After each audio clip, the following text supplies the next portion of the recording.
Alright, Sistas fans, hope everybody's doing well. We're talking Season 6, Episode 15, Too Close to Home. A very solid episode. Not perfect, but I did enjoy a majority of what we saw Wednesday night. Ironically enough, this is the last video I'm recording today, video 27. So, honestly, I've already talked about every element of this episode in a number of other discussion videos and shorts, so this review probably won't be super long, but at the same time it will cover, the highlights. So the main thing here is to get these numbers up, so please hit the thumbs up button to show you like the video. Comment your thoughts on what was your favorite part of the episode. Hit that subscribe button and hit the notification bell and hit all, because when I do live streams, people are saying, oh, I'm not notified. So make sure you have all notifications cut on so YouTube will let you know when I upload content. For this video, let's try to hit a goal of 500 likes. So yeah, 500 likes minimum, and let's get into it. So we start off with Karen just running her mouth as usual, picking up where we left off in the grocery store.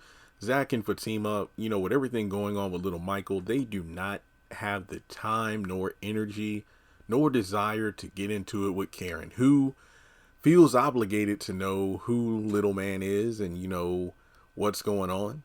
And Zach has a backbone. Andy does too later, but I really love the fact that Zach was concerned with his son. He did not have time to listen to Karen's mouth. And it's just the fact that she wants to know everything there is to know about, oh, well, what's going on with him? And, well, you going to take care of that child? Why are you asking? Well, I've never seen you with a child before. Well, I want to know where our child fits into all this. And Zach just cannot deal with this crap. He shuts her down by mentioning how Fatima is his woman, his baby, his love. He don't got time for Karen. But Karen wants to be heard. And the best part is when Zach's like, I can't do this, let's go. They turn around to leave and I'm not done. So then she decides to push that cart to follow him, which just goes to show that Karen loves the attention. If Zach isn't giving her the time of day, guess what? She's going to force a clock in his face. Because this is just like at her apartment, where she was yelling at him to pick up the paper or the envelope and open the paper to show that see, that's to prove that's your baby. But the more Zach ignored her, the louder and more irate she got. And then we get to the line at the register. Zach is completely ignoring Karen. Then she says Fatima's name and she turns around and she's talking about how, oh, well, I just want to know if we're going to be co-parenting. We need to be cordial with each other. I'm just thinking to myself, well, Karen, when it comes to being cordial, you're the one who's always starting the damn drama. And then she had the nerve to say she wasn't insecure when Fatima says that she was. And I'm like, insecure is just the nice way of describing Karen's behavior for the past, 3 seasons or so. But basically, Zach is like, you know what? I'm just going to take him to the car. Make sure you strap him in. Don't worry, I got it. And then she's like, strap him in. What, you don't have a car seat? Karen just kept going on and on, but Fatima just so calmly shut this heifer up by explaining to her, well, you're worried about a baby not being taken care of, but let me tell you something. We're going to give this baby love. We're going to make sure, and I'm sure you'll be a great mother too, a good mother that won't have your child sitting in his own waste, getting beaten up on not being fed. And what we're going to do is take this baby home, because unless you want us to take him back where we found him until we get a car seat, because he needs a bath, he needs some food, and he needs to receive the love he's clearly not getting. That shut her up quick, fast, in a hurry. But also, I got to give credit to Ebony's acting, because if you just look at her face in that scene, you could tell she went from being a bitter potential baby mama to being like, oh shit, I misjudged the situation. And from there, that was pretty much it for the opening scene, which eventually leads to the scene where, Zach and Fatima, and this was the sneak peek for the episode, because a sneak peek dropped at like 7 something right before the episode aired at 9. But at home, Zach is running a bath, and Fatima notices, some things on his back. I'm guessing bruises because we don't see it. But even though he really can't talk, Michael does understand when Zach asks, hey, is there anywhere that hurts? So he like pulls up his, jeans. So, he potentially has bruises on his leg as well. And Zach and Fatima, he tells Fatima to go get some food and, prep some food for the boy. And Zach is, just loving on the son, basically saying, don't worry, you're safe here. We're going to protect you. And he just went full Papa Bear. And I love this scene. So from there, Karen actually comes by with a car seat and some, groceries and whatnot. And, Fatima answers the door. She apologizes for like misreading the situation, and, she couldn't stand it because, Fatima telling her about Michael's situation, it reminded her of what Zach went through. And Fatima mentions how, I learned about that not too long ago myself. So, she tries to smooth things over by mentioning how, there's a lot going on and I still feel some kind of way, but hopefully I can get past that. And, Fatima, and I know you all will take care of him, so I don't have anything to worry about. So, she says all these things, and Fatima says, yeah, I know, because you've said this before, and we've told you.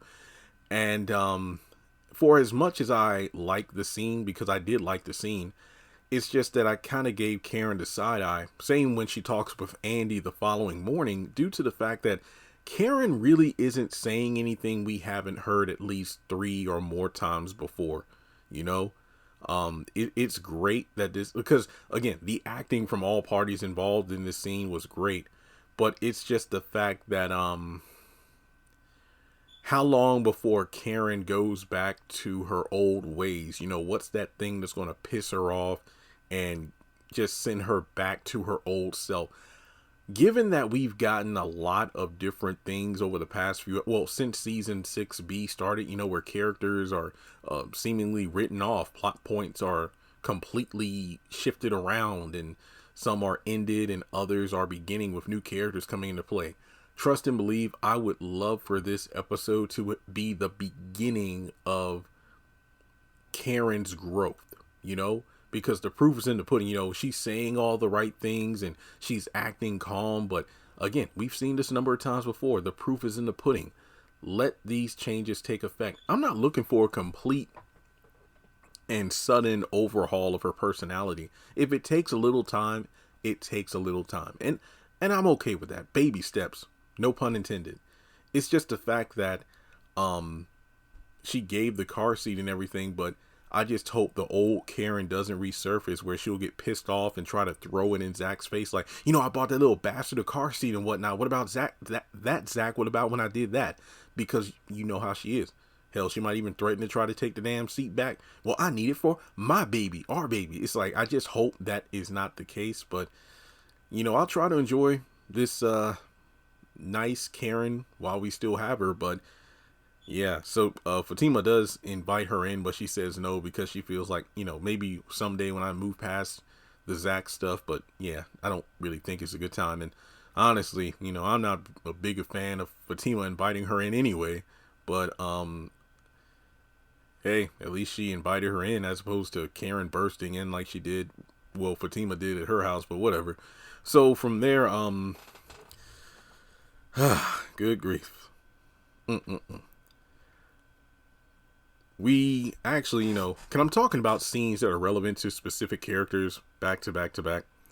So the next morning, Fatima sees Zach and Michael sleeping on the couch, and it's just a cute scene, and they talk about the situation. The lawyer wants to meet with Zach and Fatima in a few hours, so around the afternoon or something, they're going to have that meeting set up. So that's going to be great. And a scene that really was sad to see was Zach getting his son breakfast and no idea what his son has gone through. He's starting to put the food in his pockets, and man, things must be really bad with him at Heather's place because Zach almost broke down. But Fatima gave him a call and calmed him down and said, hey, you two get moving, I'll see you soon. And just seeing Zach comfort his son. And also, if I'm not mistaken, Zach's or Deval's youngest son, Coda, Crystal's godson, I believe, he turned 2 Wednesday night. So it was cool to see online them posting about, the birthday celebration of little man. And then in this episode later that same night, you got these two parents of, acting parents of Michael. So I thought that was really great. But regardless, Zach heads out the door with his son, and then Heather approaches with a cop. So that was a way to end the episode. But other than that, we got Maurice moping around. Honestly, I did not mind this scene of Calvin and Maurice. It looks like their apartments coming together, with the TV, stuff like that. And Maurice isn't his usual self, which is good. He has a real, just calm, sensitive moment with Calvin about, the situation going on and his bad taste in choosing men based off childhood trauma. Apparently, Calvin went through a lot of stuff as well, but there's not enough liquor in the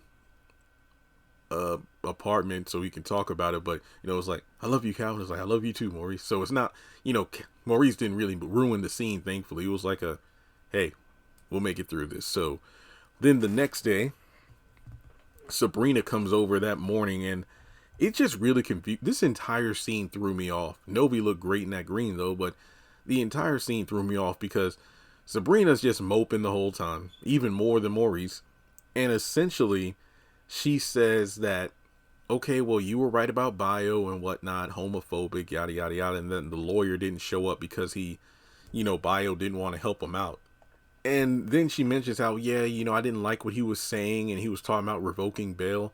So I was kind of conflicted with that because bio pretty much said that him talking about the revoking bail and the wedding and all that crap, that was all a lie. And yet Sabrina's acting like he was serious. So now she's talking about how they need money. So I didn't know if she was referring to like the money for bail, Maurice, or the money for getting an attorney to help them out, because she's talking about, well, maybe I can ask to borrow the money from Andy, which again was stupid because Andy already said she doesn't have any extra money because she put up all the funds that she had available to get Sabrina's ass out of jail. So Sabrina, you need to stop asking people for money because this shit is, why you're in quote unquote trouble right now. But bio simply stated that Maurice, make sure the two of you show up to court so I get my bail money back. So that's pretty much it. I don't know why she's acting like, the whole world is falling apart and they need to get together money right now. I know they're talking about going to Andy to ask for help, but again, this scene confused me and it just felt really out of place. Of course, Maurice just mocking Andy and this, that, and the third, and who cares? So speaking of Andy, she's doing some early morning workout, and Karen comes by, which is odd to me because somebody on Twitter said that, well, the last time Karen was over there, she left her key or something, which I don't remember. But last time was when Fatima was there, after the whole restaurant fight. She had that argument with Zach, and then she went over to Andy's, and Andy let her stay. Well, was going to let her stay tonight. Then Karen showed up, yada, yada, yada, to quote unquote apologize. She just burst in there. Now all of a sudden she's calling Andy to be buzzed up. The consistency of who has access to Andy's penthouse is very confusing. I'm guessing because Karen is trying to be nice now, she's being cordial by, getting permission to come up there first. So she comes in and,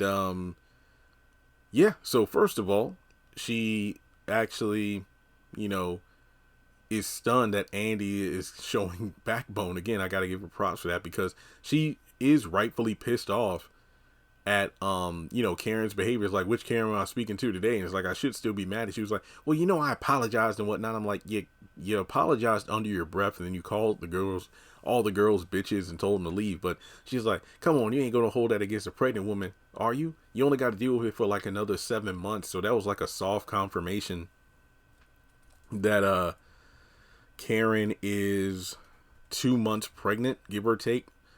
So in any case, Andy gets all excited over, oh, you're showing. So Karen is showing off that, as somebody called it online, a pimple size of a baby bump, which I found hilarious because I got corns bigger than that baby bump. So from there, it's like, yeah, my mom said any minute now, any time now, it's just going to pop out. So we go to them just sitting, and Karen just, again, kind of like with Fatima, saying stuff we've already heard. I told Aaron that it's over between us. First of all, you two were never even together in the first place. Then from there, she talks about how I need to be single for a while. And Andy's like, well, I think that's good. Again, she said that when Fatima and all the girls were at the penthouse that time where Karen announced her pregnancy, trying to embarrass and hurt Fatima. And it's like, I need to focus on myself and this baby. And thankfully, Karen went into the full details, because she mentioned how, I was feeling some kind of way after I bought some stuff for Zach's baby. Wait, what? And then she explains the grocery store situation. And thankfully, because at first she was like making it seem like, oh yeah, don't worry, nothing happened. And I'm like, I know Karen ain't just going to gloss over what happened, but she did say I kind of went off on him. But then, apparently they said, I don't know all the details, but apparently, his son was being abused with the mama. So I brought some things over. Me and Fatima, we talk like, cordial people. Everything was cool.